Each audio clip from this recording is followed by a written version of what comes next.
Hélène. Petite question surprise du soir. Hmm. Mhm.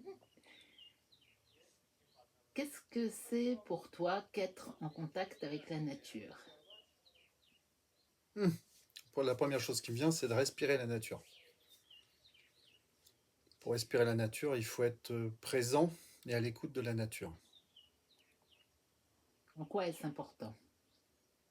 En quoi on est incarné, on est dans la matière, et donc la nature, c'est un très bon moyen justement pour sentir cette fréquence vibratoire de l'incarnation et de la matière.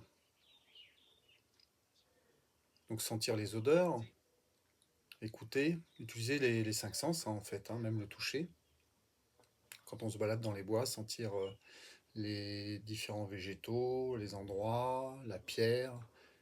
Il y a des endroits où il y a de la pierre qui résonne, on sent de l'énergie. Il y en a qui disent je sens de l'énergie. Ça fait appel au sens. Et en quoi, pour un être humain, est-ce important, ce contact?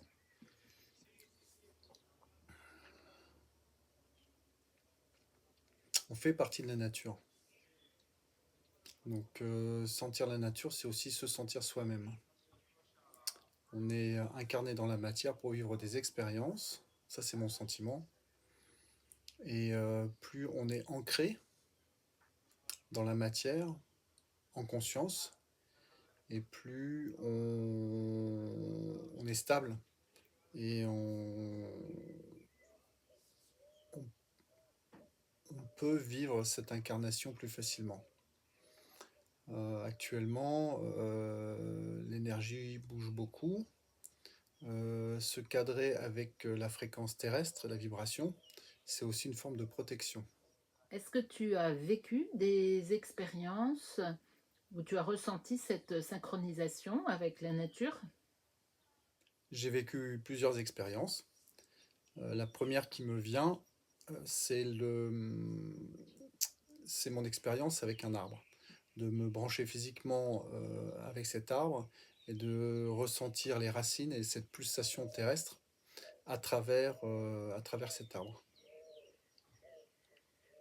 Est-ce que tu penses qu'aujourd'hui, certaines personnes pourraient bénéficier justement de ces actions, de toucher les arbres, entre guillemets, faire des câlins aux arbres, comme certaines personnes le disent? Est-ce que c'est quelque chose qui pourrait aider certaines personnes et si oui, comment le faire?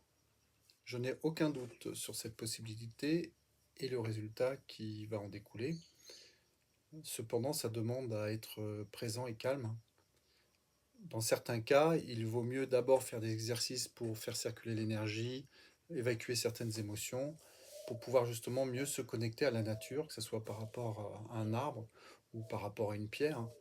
Mais beaucoup de gens parlent de cette expérience en mettant des mots différents, en disant que ça leur fait du bien de se promener au bord de la mer, dans la forêt, de respirer la nature, de regarder un coucher de soleil, de regarder des animaux en liberté.